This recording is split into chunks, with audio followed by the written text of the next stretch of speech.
আমরা যারা ছাদ বাগান করি তারা প্রত্যেকেই একটা কথা ভাবি যে আমরা যদি ছাদ বাগানে যে কোনো একটা ফলের গাছ এনে বসাই সেটি যেন সাথ সাথ ফল দিতে শুরু করে। আজকে এমনই একটি ফল গাছের কথা বলবো যেটি সত্যি আপনি গাছটি কিনে এসে বসাবেন এবং সেটি ফলের সিজন এলেই অবশ্যই ফল দেবে। ফাঁকা ছাদের ওপর আমরা যারা ফলের গাছ রোপণ করি তাদের জন্যে খুবই জনপ্রিয় একটি গাছ হলো এই জামরুল গাছ। জামরুল গাছের যে কোনো অবস্থাতেই থাক না কেন, জামরুল গাছের সিজন হলেই অবশ্যই সেই জামরুল গাছে ফলন পাওয়া সম্ভব।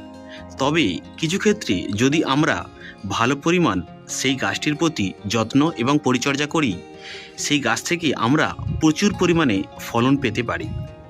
তবে গাছের ক্ষেত্রে এই সিজনে অর্থাৎ জানুয়ারি মাসের প্রথম এবং জানুয়ারি মাসের শুরুটা যদি আমরা জামরুল গাছের ভালো পরিমাণ পরিচর্যা করতে পারি, আগামী সিজনে অর্থাৎ মার্চ মাসের শুরু থেকেই গাছের নতুন কচি পাতা বার হওয়ার সাথে সাথে মুকুলের সম্ভাবনা অর্থাৎ জামরুলের যে অধিক ফলন সেটা আমরা বেশি পরিমাণে পেতে পারবো। কিন্তু আমাদের খেয়াল রাখতে হবে এই জানুয়ারি মাস থেকেই আমাদের কিন্তু গাছের সঠিক পরিচর্যা শুরু করতে হবে। কেননা এই জানুয়ারি মাস থেকেই গাছের বিভিন্ন রকম সমস্যা যদি দেখা দেয় এবং সেক্ষেত্রে সেটার পরিচালনা আমরা যদি ঠিকঠাক করতে না পারি, আগামী সিজনে অর্থাৎ মার্চ মাসে কিন্তু তার রেজাল্ট খুব একটা ভালো পাওয়া যায় না।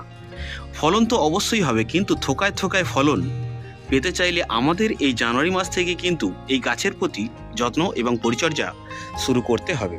তো কি সেই পরিচর্যা বন্ধুরা, আমি এই ভিডিওতে স্টেপ বাই স্টেপ আপনাদের বোঝাবো এবং কি পরিচর্যা করলে গাছটির মধ্যে অধিক ফলন পাওয়া সম্ভব। খুবই কম যত্ন এবং পরিচর্যা ছাড়াই একটি জামরুল গাছ বেঁচে থাকতে পারে। জামরুল গাছের ক্ষেত্রে তেমন একটা সমস্যা দেখা দেয় না, কিন্তু জামরুল গাছের ফলনের ক্ষেত্রে আমাদের সেই পরিচর্যাটা করা অবশ্যই প্রয়োজন। এই জানুয়ারি মাস থেকেই শুরু হয় জামরুল গাছের গ্রোথ, অর্থাৎ ফলনের যে আমরা গ্রোথ সেটি কিন্তু আমরা এই জানুয়ারি মাস থেকেই লক্ষ্য করি যে কোনো জামরুল গাছের ক্ষেত্রে। এখানে এই যে জামরুল গাছটি আপনারা দেখছেন এটি কিন্তু আমার ভ্যারিকেটেড জামরুল গাছ। এই জামরুল গাছটি জামরুল হয় লাল প্রজাতির। এখন প্রশ্ন হচ্ছে আমরা এই জানুয়ারি মাস থেকেই এই জামরুল গাছের কি পরিচর্যা করব যার ফলে প্রচুর পরিমাণে আমরা এই জামরুল গাছ থেকে জামরুল পেতে পারি। প্রথমেই বলি, দুটো তিনটে জিনিস কিন্তু আমাদের এই এখন থেকেই মাথায় রাখতে হবে। সেটা হচ্ছে গাছের কোনো ছত্রাক অর্থাৎ গাছের ছত্রাকনাশক জিনিস আমাদের খেয়াল রাখতে হবে এবং তার পাশাপাশি আমাদের আরও একটা জিনিস খেয়াল রাখতে হবে, গাছের গ্রোথ। তার জন্যে সেই জিনিসটার প্রতি আমাদের খেয়াল রাখতে হবে এবং তার পাশাপাশি আরও একটা জিনিস, গাছের পোকা। এখন এই সময়ে গাছের বিভিন্ন রকম পোকার সমস্যা হতে পারে। প্রথমেই আমি বলি, যদি গাছের ক্ষেত্রে আমি একটার পর একটা দেখাই, হ্যাঁ দেখুন এই জায়গায় এটা কিন্তু সাদা মাছির আক্রমণ।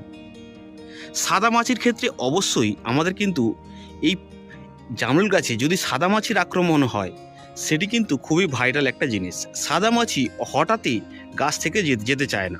যদি এই গাছটি ফলন স্টেজে নেই, কিন্তু ফলন স্টেজে যখনই সাদা মাছির আক্রমণ হবে সেটি কিন্তু খুবই খারাপ। অর্থাৎ আমাদের কিন্তু এই সময় গাছটিতে সাদা মাছির আক্রমণটাকে দূর করতে হবে।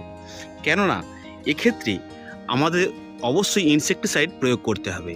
আর ফলন স্টেজে যদি আমরা ইনসেকটিসাইড প্রয়োগ করি সেটি কিন্তু আমাদের ছাদ বাগানের ক্ষেত্রে অর্থাৎ ছাদ বাগানে আমরা যে ফলের গাছ বসাই সেটা কিন্তু আমাদের নিজেদের খাওয়ার জন্য। সুতরাং ফল ধরা অবস্থায় আমরা কখনোই সেই ইনসেকটিসাইড প্রয়োগ করাটা ভালো হবে না। তার আগে আমাদের চেষ্টা করতে হবে গাছের এই যে রোগ পোকার আক্রমণ সেটি কিন্তু দমন করার। তাহলে তিনটে জিনিস রইল, এক হচ্ছে ইনসেকটিসাইড, ফাঙ্গিসাইড এবং গাছের গ্রোথ বৃদ্ধি। এই তিনটি স্টেজেই আমাদের চলবে এই প্রক্রিয়া। তো প্রথমত বলে রাখি, এই গাছের যে ম্যাপ পোকার আক্রমণ হয় না, কিন্তু সাদামাছি, মিলিবাগ এছাড়া ছোট ছোট কালো কালো জাতের পোকা যেটা গাছের কচি পাতায় আঘাত করে, বা গাছের কচি পাতা যখনই বার হয় তখনই এই কচি পাতার মুখে জোরণ লক্ষ্য করা যায়। সেই সমস্ত পোকা দমনে আমাদের দুটি জিনিস খেয়াল রাখতে হবে। আর এই দুটি জিনিস কি কি? পোকা দমনের ক্ষেত্রে দুটি জিনিস, এক হচ্ছে ইমিডাক্লোরোপিড এবং সাইফারমেথ্রিন। এই দুটি গ্রুপের কিন্তু গাছের মধ্যে প্রয়োগ করতে হবে, ইমিডাক্লোরোপিড এবং সাইফারমেথ্রিন। এই গ্রুপের যে কোনো কীটনাশক গাছের মধ্যে প্রয়োগ করলেই হবে। আর তার পাশাপাশি আমাদের কিন্তু ছত্রাকনাশকও প্রয়োগ করতে হবে। ছত্রাকনাশক গাছে যদি আমরা এই সময় প্রয়োগ না করি, সেক্ষেত্রে দেখা যাবে গাছের ফলন ঠিক পরিমাণ হবে না, কেননা গাছ দুর্বল হয়ে থাকবে, গাছের গ্রোথ ততটা একটা হবে না। সেই জন্যে আমাদের ছত্রাকনাশকও প্রয়োগ করতে হবে। আর গাছের গ্রোথ বৃদ্ধির জন্য অবশ্যই আমাদের 19-19-19 এবং তার পাশাপাশি আমরা সুপার সোনাটা গাছের মধ্যে প্রয়োগ করব। এই দুটি জিনিস প্রয়োগ করলে গাছের গ্রোথ বৃদ্ধি অনেক বেশি হবে। একটি ছোট গাছকে দ্রুত পরিচালনার জন্য অবশ্যই এই দুটি জিনিস এই মুহূর্তে প্রয়োগ করা প্রয়োজন।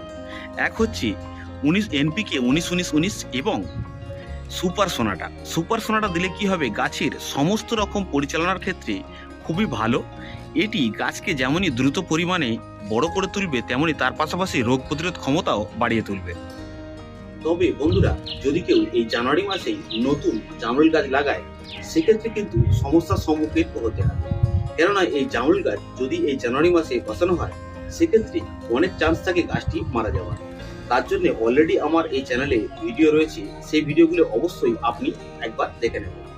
কেননা যদি জামরুল গাছ এই শীতকালে বসানো হয়, তার পরিচালনার ক্ষেত্রে এবং সেই গাছটিকে বড় করে তোলার ক্ষেত্রে অনেক সমস্যার সম্মুখীন হতে হবে। তো অবশ্যই তাদেরকে বলবো, অবশ্যই ভিডিওটি আপনি একবার দেখবেন।